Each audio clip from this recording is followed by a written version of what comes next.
Ibrahim Traoré a pris une décision radicale. Toutes les entreprises générant plus de 5 milliards de francs CFA doivent désormais établir leur siège au Burkina Faso. Cette loi marque un tournant historique dans l'économie du pays, forçant les entreprises à assumer une responsabilité directe envers la population locale. Le Burkina Faso, riche en ressources naturelles, reprend ainsi le contrôle de ses richesses. Ibrahim Traoré change la donne. Un avenir économique plus responsable et un contrôle accru du pays sur son développement. Que signifie concrètement cette loi pour le peuple burkinabé et pour l'économie locale? Les réponses sont surprenantes. Avec cette nouvelle loi, Ibrahim Traoré impose un changement fondamental pour l'économie du Burkina Faso. Et que cette mesure ne se limite pas simplement à relocaliser les sièges des entreprises étrangères, mais elle garantit que la richesse générée reste dans le pays, profitant directement aux citoyens.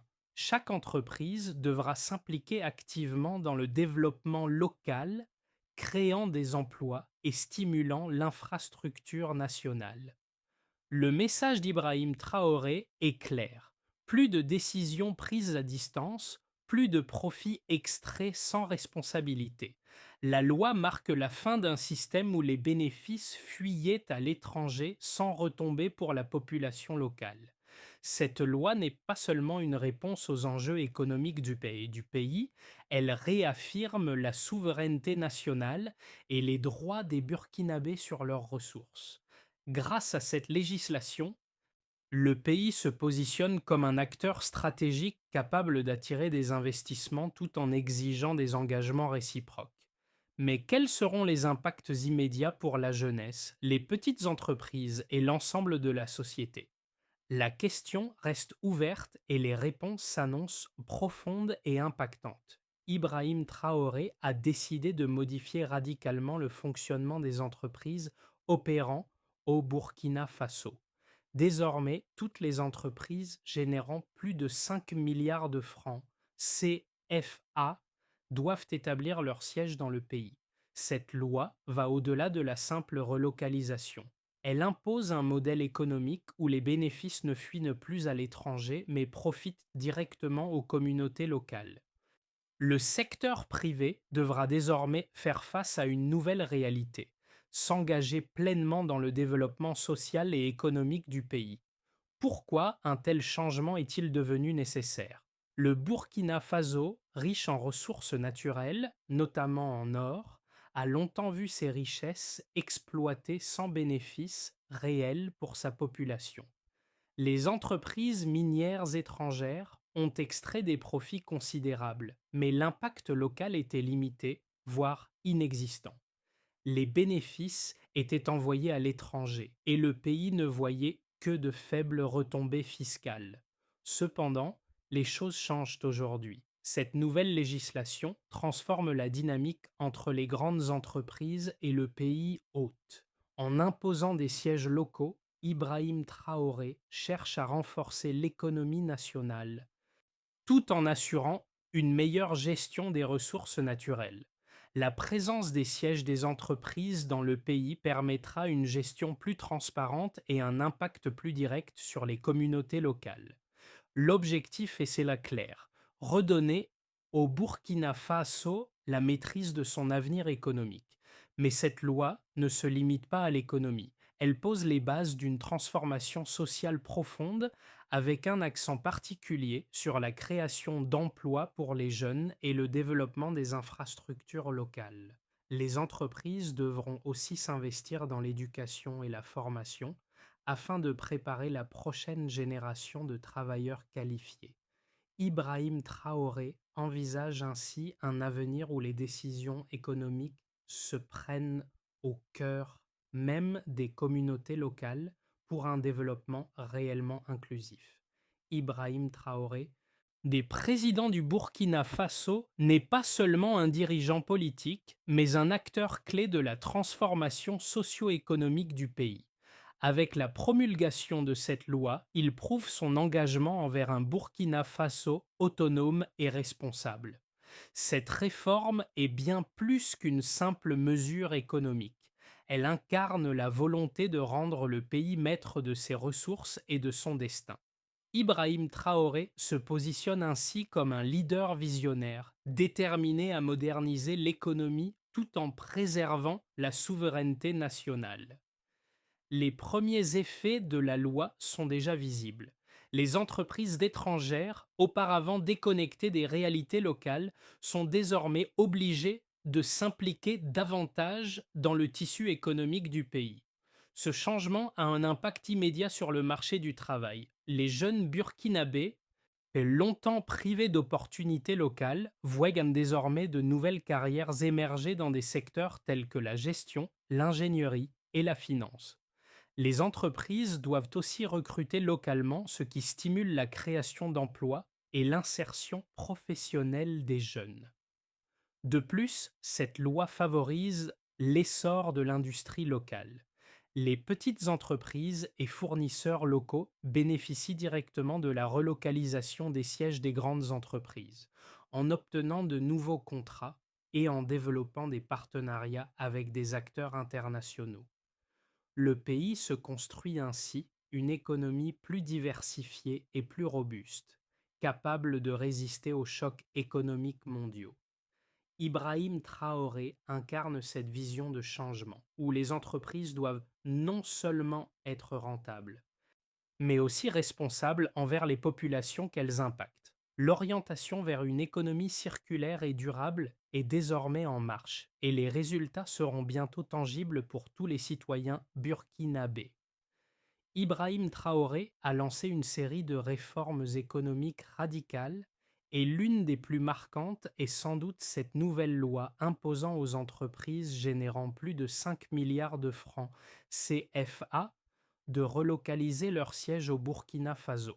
Cette décision a immédiatement déclenché une onde de choc à la fois au sein des communautés d'affaires et dans le paysage politique africain. En un geste audacieux, Ibrahim Traoré a forcé les grandes entreprises internationales à revoir leur modèle économique et à s'ancrer davantage dans le pays hôte, en lui assurant que les bénéfices générés sur son sol profitent directement à ses citoyens. Les premières réactions ne se sont pas fait attendre. De nombreuses entreprises ont commencé à ajuster leur stratégie en élaborant des plans pour installer leur siège au Burkina Faso. Les grands groupes, qui auparavant prenaient leurs décisions dans des bureaux étrangers sans tenir compte des besoins locaux, ont dû reconsidérer leur approche. Cette loi impose un changement dans la manière dont les multinationales interagissent avec les pays en développement. Fini le temps des bénéfices exportés à l'étranger sans répercussion pour la population locale. Désormais, chaque décision prise par les entreprises sera un levier pour le développement interne. Dans les premiers mois suivant l'adoption de la loi, le Burkina Faso a vu une explosion d'investissements dans les infrastructures. Les entreprises étrangères ont investi dans des bureaux locaux, créant ainsi des centaines de nouveaux emplois dans la construction, la logistique et les services. Les premiers sièges sociaux ont vu le jour à Ouagadougou et dans d'autres grandes villes, et avec eux, de nouveaux contrats ont été attribués à des fournisseurs locaux. La loi a également entraîné une série de répercussions positives pour les jeunes burkinabés. L'accès à l'emploi s'est amélioré de manière significative, notamment pour les jeunes diplômés en gestion, en ingénierie et en finance. Les entreprises ont commencé à recruter massivement des talents locaux, leur offrant des opportunités qui étaient auparavant inaccessibles. Ce tournant représente un point de bascule pour le pays, où l'indépendance économique devient une réalité palpable. Les effets immédiats sont d'ailleurs visibles dans les quartiers de locaux. Les projets d'infrastructure, notamment la construction de nouveaux sièges d'entreprise et la réhabilitation des routes, ont également stimulé la croissance de l'industrie locale. En parallèle, l'éducation a été profondément impactée par la demande croissante de formations spécialisées qui ont été intégrés dans les programmes universitaires pour répondre aux besoins du marché. En renforçant cette dynamique, Ibrahim Traoré ne fait pas que promouvoir une politique économique. Il façonne une nouvelle vision du développement durable.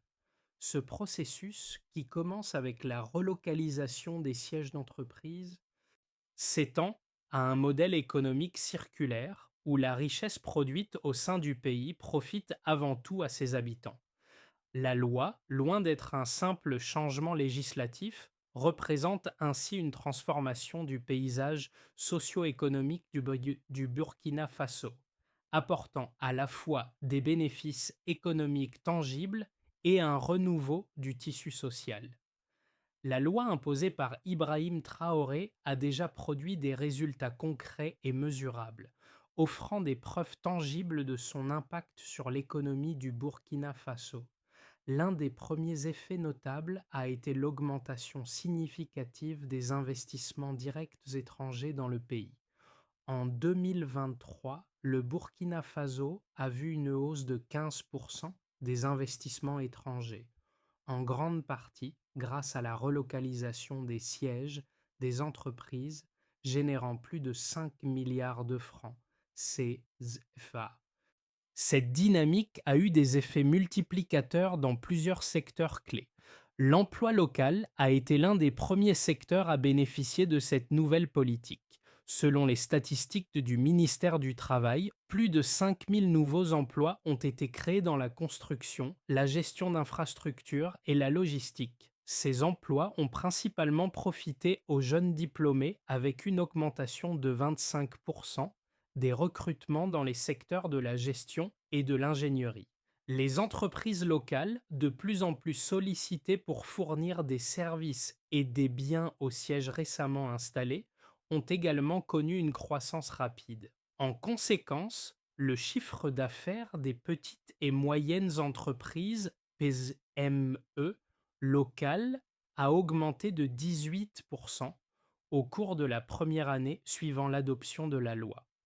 Les retombées fiscales sont tout aussi impressionnantes. En 2023, le Burkina Faso a enregistré une augmentation de 20% de ses recettes fiscales, principalement en raison des taxes payées par les entreprises nouvellement installées. Cette croissance des revenus fiscaux a permis au gouvernement de financer de nouveaux projets d'infrastructure, notamment des routes, des écoles et des centres de santé, qui profitent directement aux communautés locales. En matière de développement urbain, la construction des nouveaux sièges d'entreprise a entraîné la réhabilitation de plusieurs quartiers à Ouagadougou et dans d'autres grandes villes. Les investissements dans les infrastructures ont permis de créer des milliers de postes de travail dans la construction, tout en contribuant à la modernisation des infrastructures locales comme les routes et les réseaux électriques. L'impact sur la jeunesse du Burkina Faso a été particulièrement marqué. Les universités et les écoles professionnelles ont adapté leurs programmes de formation pour répondre à la demande accrue dans des domaines tels que l'ingénierie, la finance et la gestion. Le nombre d'étudiants en sciences et en technologie a augmenté de 12% depuis l'introduction de la loi, un signe clair que les jeunes burkinabés voient désormais un avenir plus prometteur dans leur propre pays. Ces résultats montrent que la loi d'Ibrahim Traoré n'est pas une simple mesure politique, mais un moteur de transformation économique et sociale pour le Burkina Faso. Les preuves quantifiables de son succès sont visibles à travers les emplois créés, l'augmentation des investissements étrangers et la croissance des petites entreprises locales. La loi a non seulement renforcé l'économie nationale, mais a également établi un modèle de développement durable, où chaque décision stratégique des entreprises doit avoir un impact direct sur le pays et ses citoyens. L'impact de la loi d'Ibrahim Traoré a suscité des débats parmi les économistes et les investisseurs étrangers. Si certains soutiennent que cette réforme est une avancée majeure pour la souveraineté économique du Burkina Faso, d'autres soulignent certains risques à court terme, notamment la possibilité que certaines entreprises hésitent à investir en raison des coûts et des contraintes supplémentaires. Cependant, les preuves tangibles des effets positifs de cette loi commencent à s'imposer. Les partisans de la réforme soulignent qu'elle représente une avancée majeure dans la gestion des ressources naturelles du pays. En forçant les entreprises à établir leur siège sur le sol burkinabé, la loi garantit non seulement une meilleure répartition des richesses, mais aussi une prise de décision plus proche du terrain. En d'autres termes, les entreprises devront désormais prendre des décisions en concertation avec les autorités locales et en tenant compte des réalités économiques et sociales du Burkina Faso. Cette proximité géographique et décisionnelle a un potentiel de transformation pour l'ensemble du pays. Les sceptiques, quant à eux, estiment que cette politique pourrait dissuader certains investisseurs étrangers. Les multinationales pourraient percevoir l'obligation de s'implanter physiquement au Burkina Faso comme un obstacle, craignant que les coûts d'opération soient de plus élevés en raison de la nécessité de s'adapter aux nouvelles normes locales. Certaines entreprises pourraient également envisager de réduire leur présence ou de chercher des alternatives dans d'autres pays africains où les règles sont moins contraignantes. Cependant, en analysant les données sur les investissements étrangers dans d'autres pays africains ayant mis en œuvre des politiques similaires, il devient clair que la relocalisation des sièges n'a pas nécessairement un effet négatif à long terme. En fait, de nombreux exemples montrent que, loin de décourager l'investissement, cette mesure peut créer des conditions propices à un développement durable. Les entreprises sont de plus en plus sensibles à de l'autre sensibles à la responsabilité sociale et environnementale. Et le fait de s'installer dans des pays comme le Burkina Faso leur permet de renforcer leur image de marque tout en ayant un impact direct et positif sur les communautés locales. Ainsi, bien que les premières étapes de la loi puissent y comporter des défis, son potentiel à long terme pour transformer l'économie du Burkina Faso en un modèle plus équitable et responsable semble indéniable. La loi d'Ibrahim Traoré représente donc un pari audacieux, mais nécessaire pour une économie plus inclusive et souveraine. Les effets de la loi d'Ibrahim Traoré commencent à se dévoiler au fur et à mesure que les premières entreprises relocalisent leur siège au Burkina Faso. La transformation de l'économie, bien que progressive, est désormais inévitable. La présence physique des sièges sociaux des entreprises dans le pays renforce la transparence et l'engagement des multinationales envers les communautés locales. Un tournant est en train de se produire. Le Burkina Faso devient non seulement un fournisseur de ressources, mais un acteur stratégique capable de faire respecter ses règles économiques. Ce changement s'accompagne d'un impact immédiat sur les infrastructures. Les nouveaux sièges d'entreprise génèrent des besoins en services locaux, stimulant la croissance de petites entreprises et renforçant l'économie circulaire. Les premiers chantiers de construction se multiplient et avec eux, de nouvelles opportunités professionnelles, notamment dans la gestion, l'ingénierie et la logistique. L'un des changements les plus marquants est l'évolution du marché du travail. Les jeunes burkinabés, longtemps exclus des secteurs économiques clés, voient désormais des perspectives de carrière qu'ils n'avaient pas imaginées. L'activation de cette loi a non seulement dynamisé l'économie, mais aussi renforcé le sentiment de fierté nationale. Les conséquences pratiques de la loi d'Ibrahim Traoré se manifestent clairement dans plusieurs secteurs clés de l'économie burkinabé. À court terme, cette législation a généré une augmentation significative de l'activité économique locale. L'un des secteurs les plus impactés est celui de l'immobilier, où la construction des nouveaux sièges d'entreprise a donné un coup de pouce à l'industrie locale, créant des milliers d'emplois dans la construction, la logistique et la gestion des infrastructures. Les investissements dans les infrastructures locales, telles que les routes. Les écoles et les centres de santé ont également augmenté. Ces investissements ont été alimentés par les nouvelles entreprises qui s'installent, en particulier dans les secteurs de la construction et des services logistiques, créant ainsi un écosystème d'opportunités pour les petites et moyennes entreprises locales. Ce changement n'est pas seulement économique, il est aussi social. Il offre aux jeunes burkinabés des opportunités d'emploi dans des secteurs auparavant dominés par des expatriés ou des entreprises étrangères. L'impact sur la formation et l'éducation est également profond. Les universités et les centres de formation professionnelle du Burkina Faso ont dû adapter leurs programmes pour répondre aux besoins de l'économie locale en expansion. Le nombre de jeunes diplômés dans les domaines de la gestion, de l'ingénierie et des technologies a augmenté, avec une forte demande de la part des entreprises locales pour des compétences spécifiques. En outre, la loi a permis de renforcer la chaîne de valeur locale. Les petites entreprises qui auparavant peinaient à trouver des marchés se voient désormais sollicitées par les grandes entreprises pour fournir des biens et des services essentiels. Ces petites entreprises bénéficient de contrats de fourniture réguliers, ce qui leur permet de se développer et de créer davantage d'emplois.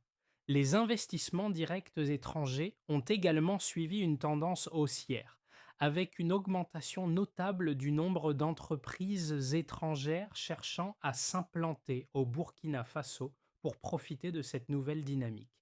D'un point de vue macroéconomique, cette loi a permis au Burkina Faso de renforcer son indépendance économique en évitant l'évasion fiscale et la fuite des capitaux.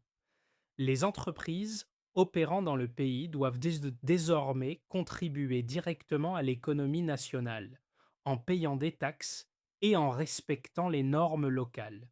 Cela a permis au gouvernement d'augmenter ses recettes fiscales, ce qui contribue à financer les projets d'infrastructure et à soutenir les programmes sociaux qui profitent à la population. En somme, l'impact de cette loi sur l'économie du Burkina Faso est global. Les investissements dans les infrastructures, la création d'emplois locaux et l'autonomisation de la population ont commencé à transformer le pays en un modèle de développement durable et inclusif. La loi d'Ibrahim Traoré n'est plus seulement un texte législatif, elle devient un moteur de transformation tangible pour le pays, son économie et ses citoyens. À mesure que le Burkina Faso met en œuvre sa réforme économique majeure, trois scénarios distincts peuvent se dessiner pour les 6 à 12 prochains mois, chacun avec ses propres implications pour le pays. D'abord, un scénario de base se dessine avec une adoption progressive de la loi et des ajustements graduels. Les entreprises étrangères commenceront à relocaliser leur siège au Burkina Faso, mais le processus prendra du temps. Certaines multinationales pourraient rencontrer des obstacles administratifs ou logistiques, mais l'infrastructure nécessaire se met en place progressivement. Les premières étapes de cette relocalisation entraîneront une croissance modérée de l'emploi et des investissements locaux. Bien que des défis subsistent pour maintenir l'attractivité du pays auprès des entreprises, le gouvernement pourra avoir une augmentation régulière des recettes fiscales et un renforcement des infrastructures. Mais les changements les plus significatifs pourraient prendre plusieurs mois, voire des années, pour se concrétiser pleinement. Ensuite, dans un scénario optimiste, le Burkina Faso devient rapidement un modèle d'attractivité pour les investissements étrangers. L'adoption de la loi inspire une vague d'installations d'entreprises locales et internationales, et la création d'emplois explose. Le pays connaît une véritable transformation, avec une hausse significative de l'emploi local, en particulier pour les jeunes diplômés. L'économie se diversifie davantage, avec une croissance rapide dans des secteurs tels que la construction, les services et la technologie. Le gouvernement bénéficie de recettes fiscales accrues, ce qui lui permet d'investir davantage dans les infrastructures publiques et les services sociaux.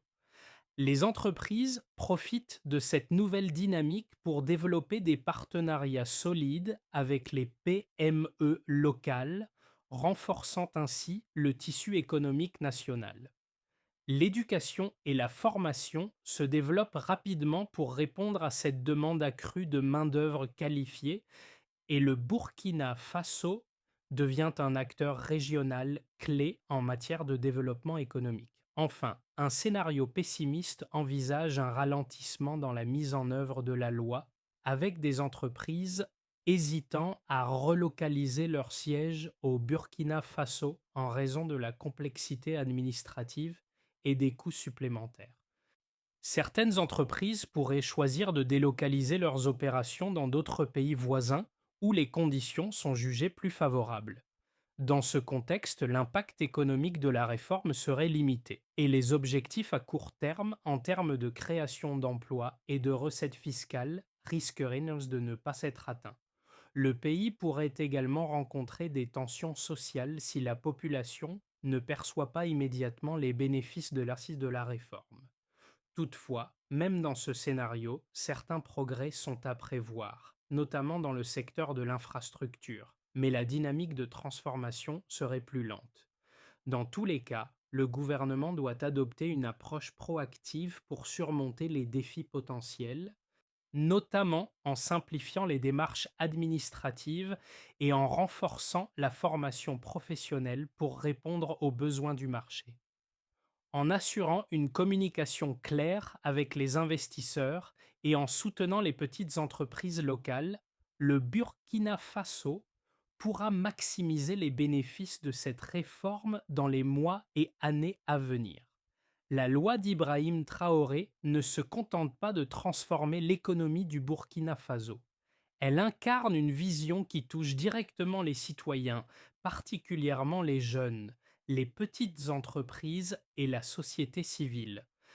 L'impact tangible de cette réforme n'est pas seulement visible dans les chiffres de croissance ou les investissements étrangers, mais aussi dans les opportunités concrètes qui se présentent à chaque Burkinabé. Pour les jeunes, la loi offre des perspectives d'avenir. Les opportunités de carrière qui étaient auparavant limitées aux expatriés ou aux grandes entreprises étrangères deviennent désormais accessibles à la jeunesse locale. L'emploi dans des secteurs clés comme la gestion, l'ingénierie, la finance et la logistique connaît un essor sans précédent. Les universités et écoles de formation s'adaptent aux besoins du marché, offrant des programmes qui préparent les étudiants à ces nouveaux métiers en forte demande. Pour les jeunes diplômés, c'est une chance de construire leur avenir directement chez eux, sans avoir à chercher des opportunités à l'étranger. Pour les petites et moyennes entreprises locales, cette loi représente également un levier de croissance. Ces entreprises, souvent limitées par des ressources ou des contacts, bénéficient maintenant de nouveaux contrats et de partenariats avec les grandes entreprises. Les petites entreprises locales voient leur visibilité et leur chiffre d'affaires augmenter, ce qui leur permet de se développer et de créer encore plus d'emplois. Les citoyens, dans leur ensemble, ressentent aussi les effets de cette loi. Les investissements dans les infrastructures, la construction de nouveaux sièges d'entreprise et la création d'emplois apportent des changements visibles dans leur vie quotidienne.